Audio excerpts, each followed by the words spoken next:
هیچ خۆی بەشێک لە کاریگەری دەرونی هەیە بەڵام لەگەڵ محەممەد وەلی چارەسەرکاری دەرونی باز لە کاریگەرە خراپەکانی بەکارهێنانی مادەی هۆشبەر دەکەین. ئەو پێی وایە بارودۆخەکە جێگەی مەترسیە و لە حاڵەتەوە بووەتە دیاردا.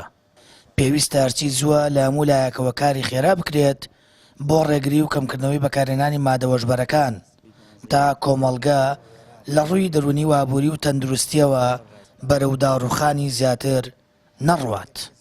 ئێمە دەتوانین تەنان لە جگەرە کێشانێکەوە دەست پێ بکەین، یعنی ئەمە ئەکرێت سەرەتایەک بێ بۆ ئەوەی کە ئەم کەسانە یەواش یەواش ئەگەر دەستیان ڕابگا بۆ مادانە هەوڵبن بۆ مادانش بەکاربێنن. ئێمە بێت ڕێگری بکەین لە هەموو جۆرە بەکارهێنانێکی ئەو مەوادانە بۆ ئەوەی کە کەمترین زیانی جەستەیان بۆ کەسەکە، کەمترین زیانی کۆمەڵایەتی، کەمترین زیانی ئابووری، کەمترین زیانی دەرونی. چکم ئەمە تەنها یەک لایەن ناگرێتەوە بەڕاستی، چکم ئەمە وەکوتم زەمینەیەکی ڕەش بۆ ژیانی ئەو کەسەیە فەرەهەمەکات کە لە هەموو لایەنەکانەوە ژیانی تەدمیرەکاتەوە دوجار کەسەکە خودی خۆی لەدەسەدات.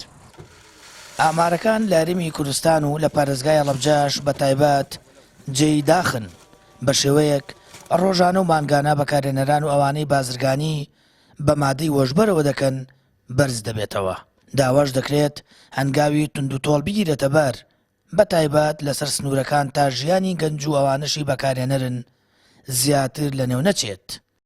بڵاوبوونەوە و پێیابوونی مادەی هۆشبەر زەرمەندی یەکەم لەم بوارەیە بە تایبەتیش چینی گەنجانمان ئەگرێتەوە و هاوڵاتیانی چینەکانی کێشمان بە تەبەقات ئەوانیش ئەگرێتەوە.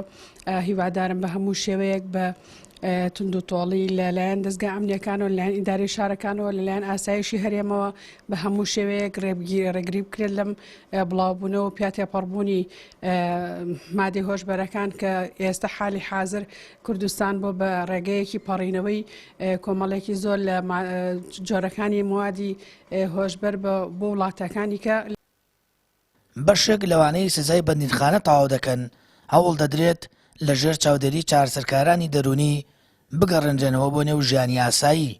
بەڵام چارەسەرکارانی دەرونی دەڵێن ئەوە بە هەوڵ هەموو لایەک دەکرێت و بڵاوکردنەوەی هۆشیاری لە پێشەوەی کارەکانە.